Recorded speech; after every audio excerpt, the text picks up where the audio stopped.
Bonjour et bienvenue à toutes et à tous dans ce 4e épisode de la série que je poste gratuitement ici sur ma chaîne YouTube tout au long de cette année 2026 pour vous guider sur la voie de l'écoute de votre moi profond ou moi supérieur. Cette lumière, ce corps céleste en fait, l'être de lumière auquel vous êtes relié et qui fait littéralement partie de l'être que vous êtes. Voilà, donc dans cette série, nous apprenons à aiguiser l'écoute de notre moi profond.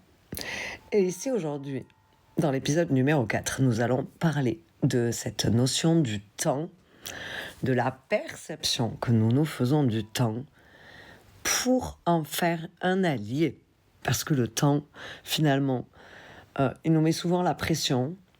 On est très stressé face au temps pour beaucoup de situations, dans beaucoup de situations pour lesquelles, en fait, si nous conscientisons la perception que nous nous faisons du temps et que nous venons à activer une autre perception, ça devient beaucoup plus aisé à gérer. C'est ce que nous allons venir explorer aujourd'hui. Alors, je ne sais pas si vous connaissez, si vous avez déjà entendu parler des principes stoïciens. Personnellement, j'aime beaucoup lire ou écouter des podcasts qui concernent les principes stoïques, Marc Aurèle, Épictète, etc. Ils répètent souvent, tous ces grands stoïciens, que le meilleur moment, c'est toujours maintenant. Que nous sommes prêts si nous décidons de l'être, en fait. Si on y va maintenant, c'est maintenant qu'on est prêt, en fait. Voilà. Donc ça signifie que plus on attend, plus finalement le mental va venir trouver des excuses pour attendre encore plus, pour repousser, pour enclencher le côté des peurs qui remontent. Donc on va venir développer du stress face à la situation et on a de plus en plus de mal à y faire face. Tout cela, en fait, ça engendre des schémas d'auto-sabotage qui en passent, par exemple, par la procrastination et ce genre de choses. Et tous ces comportements, en fait, que nous avons dépendent de la perception que nous nous faisons du temps. Et de par cette perception, notre posture va en découler. Donc la posture que nous adoptons face au temps qui est là devant nous, eh bien, dépend de la perception que nous avons. Et si nous apprenons à venir adopter une posture différente, eh bien, le temps va de suite être abordé de façon différente. C'est-à-dire, par exemple, lorsque vous vous préparez pour un gros rendez-vous hyper important, avec des gros enjeux, quelque chose vraiment qui va jouer gros. Alors, évidemment, on va avoir plein d'émotions, de l'excitation, peut-être parfois des peurs, justement, qui remontent. Quand on est dans un état un petit peu de stress comme ça, où les émotions prennent un petit peu le dessus, de suite on le voit, les gestes sont décentrés, on se perd un peu, on peut en arriver à des situations où on cherche les clés que nous avons dans les mains, par exemple. Je dis ça parce que c'est quelque chose qui m'arrive assez souvent, personnellement, quand je suis stressée. Et souvent, c'est parce qu'on se dit « Oh, j'ai peu de temps, le moment, leur hache se rapproche, hop ». Voilà, donc la perception que nous avons, elle est centrée, axée sur le temps qu'il nous reste avant que. Et du coup, on voit le temps qui va être de moins en moins disponible. C'est cette perception-là que nous adoptons. Et donc la posture de je suis moi-même de moins en moins disponible, plus l'heure approche. Si à ce moment-là, on pose tout ce qu'on a dans les mains, on s'assoit 2 minutes et qu'on se dit,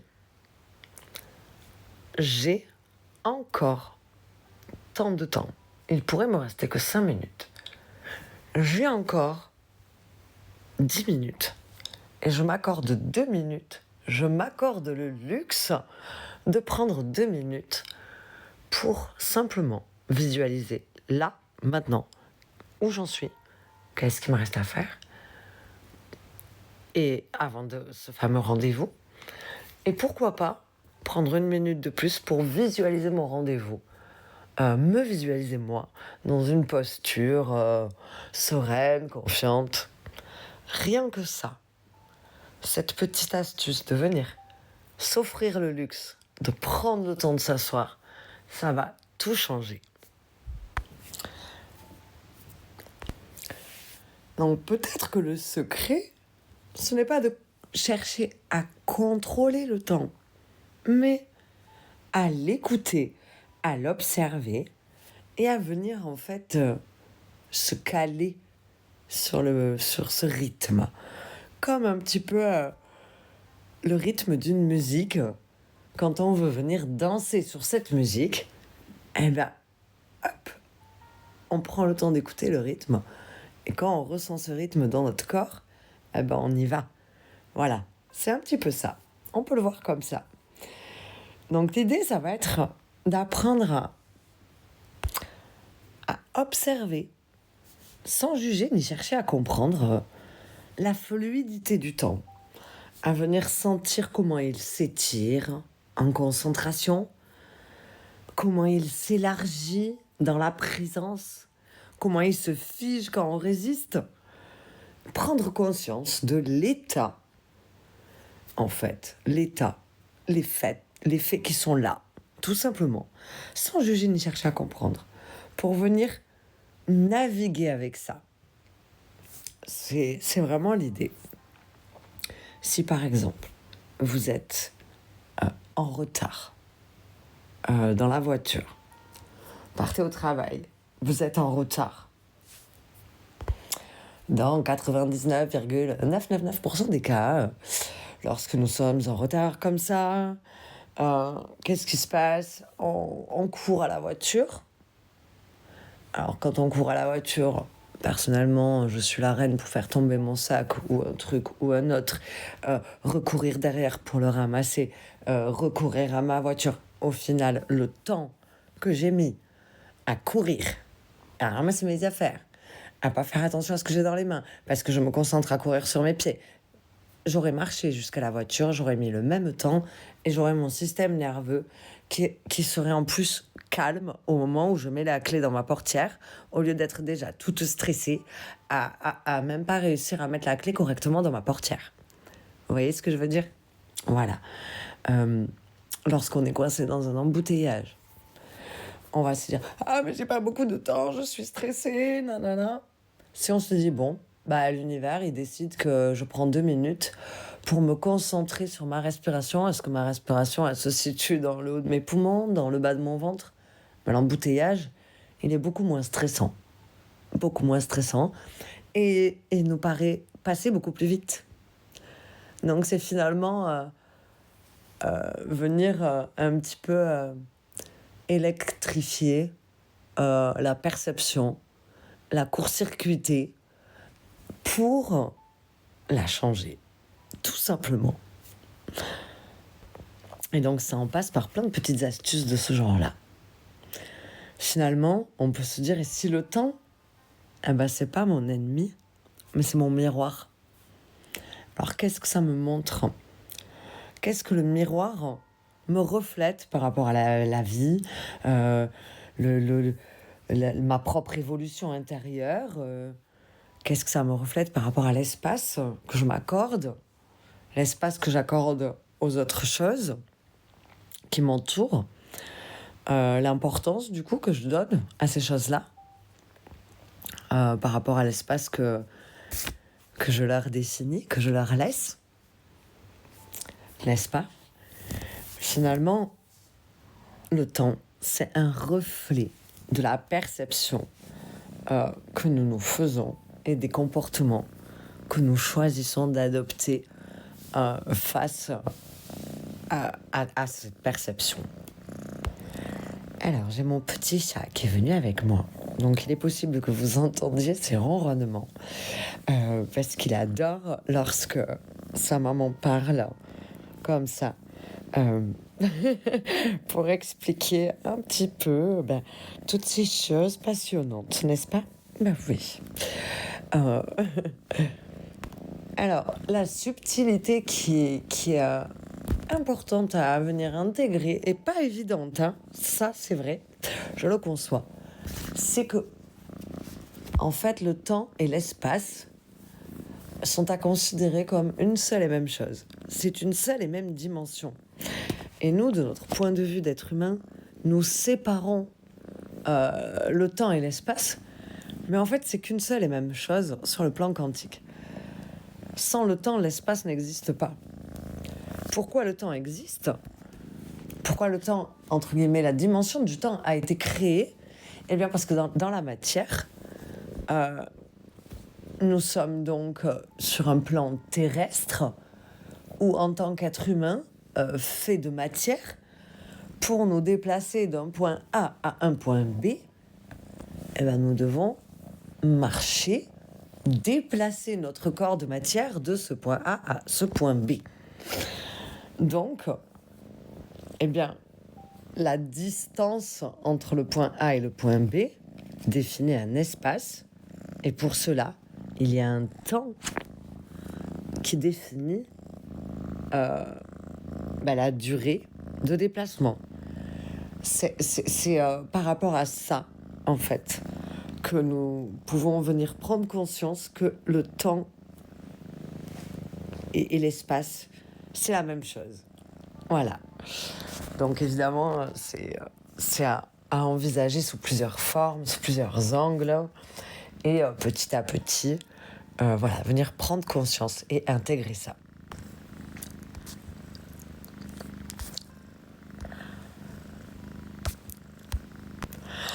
On peut venir imaginer, pour nous aider à conscientiser ça, que le temps, en fait, c'est pas une ligne droite, c'est pas linéaire, c'est quelque chose de cyclique. Donc toujours cette notion de cycle qui revient, et le temps en fait partie à part entière. Ce n'est pas une succession d'instants qui s'écoulent, minute après minute, mais une grande toile, comme un grand tissu invisible, qui est malléable et qui est vivant. L'espace-temps, c'est vraiment une énergie vivante. Donc Einstein, par exemple, selon la relativité d'Einstein, le temps est inséparable de l'espace. C'est un ensemble. Il ne forme qu'un seul ensemble qui constitue une trame cosmique déformée par la matière. Finalement, c'est la matière qui vient déformer le temps. Donc nos pensées qui sont génératrices de matière, ça crée des manifestations dans la matière, nos pensées, eh bien, elles vont avoir un effet sur comment nous vivons, traversons le temps qui est là, dans notre vie. Donc, c'est également une trame qui peut être déformée par la vitesse et aussi par la conscience. Donc, selon la relativité d'Einstein. Et plus nous nous approchons de cette notion, plus on s'approche du temps, plus en fait cette notion elle nous échappe finalement. Et plus on va, plus on s'approche de notre perception humaine du temps, pour être plus clair, plus cette notion en fait elle va nous échapper. Alors que si on vient se connecter à cette notion d'espace-temps qui peut être malléable et manipulable par la conscience, par la pensée, par la vitesse, par tous nos mouvements dans la matière, la manière dont on bouge dans la matière, eh bien, on va venir vraiment faire du temps un allié. Quelque chose de très intéressant qui a été mis à jour par beaucoup de physiciens quantiques qui travaillent sur cette notion de temps, ont voulu étudier le fait que beaucoup de personnes dans le monde entier disent que le temps n'est plus comme avant, que les personnes âgées vont dire que le temps il est plus pareil que pendant leur enfance, qu'il n'y a plus de saison, que tout est différent, que le temps passe pas pareil, même les journées semblent différentes. Et étant donné qu'il y a quand même beaucoup de gens dans beaucoup d'endroits différents dans le monde qui relatent cette perception qu'ils ont du temps qui est différent de leur enfance à aujourd'hui, ils ont étudié, cherché à comprendre. Et il y a une théorie selon laquelle, qu'ils ont développée, qui sont plusieurs à avoir développé ça, et plusieurs à se rejoindre sur ce point.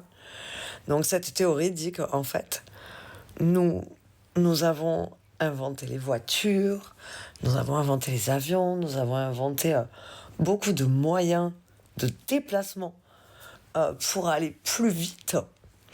Et qu'à force d'aller super vite, même dans nos vies, dans nos gestes, on va toujours plus vite, eh bien on a vraiment altéré le temps, la dimension de l'espace-temps, parce que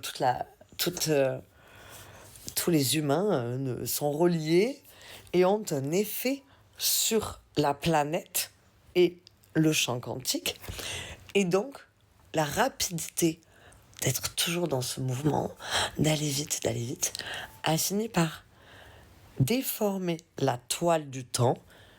Et donc, le temps cherche à s'adapter à l'être humain qui veut tout le temps aller plus vite et donc lui-même passe plus vite. Et il y a littéralement un effet visible sur quelques secondes, sur une année. Donc c'est quand même quelque chose. Quelques secondes de temps qui se perdent chaque année et un peu plus chaque année. C'est quand même assez évocateur, je dirais. Et c'est vrai que dans notre quotidien, le temps, ça reste quand même un repère pour l'être humain. Un des repères les plus puissants. L'être humain mesure le temps, cherche à maîtriser le temps, le maîtrise sur plusieurs sujets, plusieurs points. En tout cas, essaye. Et donc, dans nos vies d'aujourd'hui, nous programmons nos journées, nous comptons les heures, nous craignons d'en manquer, nous utilisons très souvent des expressions « j'ai pas le temps », comme si c'était une ressource qu'on pouvait perdre ou gagner. Alors qu'en réalité, il n'est pas extérieur à nous. Le temps, nous en faisons partie, il fait partie de nous. C'est une dimension qui fait part entière de l'être humain aussi. Donc c'est une expérience finalement intime et profondément liée à la façon dont nous percevons le monde, nous-mêmes dans le monde et tout ce qui s'ensuit. Comme je vous le disais tout à l'heure, 5 minutes d'attente dans un embouteillage peuvent sembler interminables, alors que 5 minutes à parler avec quelqu'un qu'on aime, ça va passer comme un souffle, alors que le temps est le même, objectivement. Mais notre expérience en modifie la texture. Et c'est là que la science rencontre la conscience. Parce que si, dans l'univers, le temps peut se dilater ou se contracter en fonction de la vitesse ou de la gravité dans notre esprit, il se dilate ou se contracte selon notre présence, notre attention et nos émotions. notre perception du temps, la perception que nous avons nous-mêmes en soi du temps est une forme d'énergie. Une forme d'énergie, c'est une vibration entre le monde physique et notre monde intérieur. Et dans cette vibration, il y a une clé, celle de venir transformer le temps en notre allié. Alors non plus comme une force qui nous échappe, mais comme un partenaire avec lequel nous pouvons danser. Lorsque nous cessons de courir après les secondes et que nous commençons à habiter pleinement chaque instant, il y a un truc qui se transforme et le temps, il cesse de nous contraire, de nous contraindre, et il finit par nous répondre en fait. Et on finit par être soutenu par ce temps. Voilà. Alors peut-être du coup que tout ça, ça paraît un peu flou pour l'instant, vu comme ça. Mais petit à petit, en gardant tout ça en tête et en venant observer comment vous utilisez votre temps, sans juger ni chercher à comprendre. Ça, ah tiens, je vois que là, je viens de passer un quart d'heure un peu à speeder, alors que finalement, j'aurais pu prendre le temps de façon différente, respirer un peu plus et ralentir mes gestes, et j'aurais fait les mêmes choses dans le même temps imparti. Simplement venir observer les petites connotations comme ça. Observez comment vous utilisez votre temps. Oh bah tiens, je me rends compte que aujourd'hui, je suis en fin de journée, je vais reprendre un petit peu le cours de ma journée, ce que j'ai fait aujourd'hui. Ah bah, je me rends compte que entre midi et 2, bah, j'ai passé 30 minutes finalement. Moi, ce que j'appelle personnellement une zone grise, j'ai passé 30 minutes complètement dans la lune à me dire, il faut que je fasse ci, il faut que je fasse ça. Ah oui, tiens. Et là, d'ailleurs, si je fais ça, peut-être qu'après, il va se passer ça. Et donc, là, comme ça. Voilà, vous voyez ce que je veux dire à partir dans le papillonnage cérébral, ce que j'appelle. et, et finalement... voilà, à laisser une zone complètement grise où j'ai été improductive, alors que si je m'étais posée dans un petit état méditatif ou à écouter une petite musique, à choisir de me relaxer à ce moment-là, eh ben, ça aurait été un temps de relaxation et pas une zone grise. Voilà, ce genre de petits moments peut venir aider. Quand on prend conscience de comment on utilise le temps, on peut choisir de l'utiliser différemment. J'aime beaucoup personnellement utiliser des codes couleurs sur mes agendas. Donc j'ai un agenda, je prends Google Agenda sur mon téléphone et je note avec des codes couleurs ce que je fais. Donc les temps de travail, ça va être en bleu par exemple. Donc à l'intérieur de mes temps de travail, comme j'ai un travail qui relie plusieurs domaines, donc par exemple les temps d'hypnose vont être d'une couleur, les rendez-vous qui concernent la thérapie comportementale et cognitive vont être d'une autre couleur. Donc j'ai des codes couleurs comme ça par rapport à le temps de travail, comment ce qui est utilisé, ça je peux l'utiliser pour optimiser mes rendez-vous, la demande de ma clientèle, etc. Donc pour augmenter ma productivité au niveau de mon travail, ça m'est utile. Ensuite, j'aime noter mes temps de yoga en orange. Donc si c'est 5 minutes, c'est 5 minutes. Mais je fais toujours au moins 5 minutes avant de partir pour marquer ma journée. Ça, c'est quelque chose qui fait partie de mes rituels, qui me nourrit. Donc voilà. Et donc je note, ça peut m'arriver entre midi et deux, hop, de faire un petit quart d'heure. Je vais me noter mon petit quart d'heure en orange. Et j'utilise des codes couleurs comme ça, sur ce que je fais de mes actions, comment j'ai utilisé mon temps. Et en fin de journée, je regarde quelle est la couleur de ma journée, quel est l'arc-en-ciel du jour. Et ça m'aide beaucoup à utiliser mon temps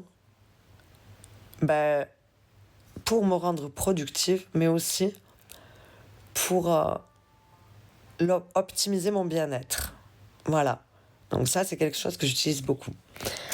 Alors, une astuce très intéressante, avant de vous quitter, que j'aime beaucoup utiliser dans le cadre de la thérapie comportementale et cognitive avec beaucoup de gens, beaucoup de mes clients et moi-même également, c'est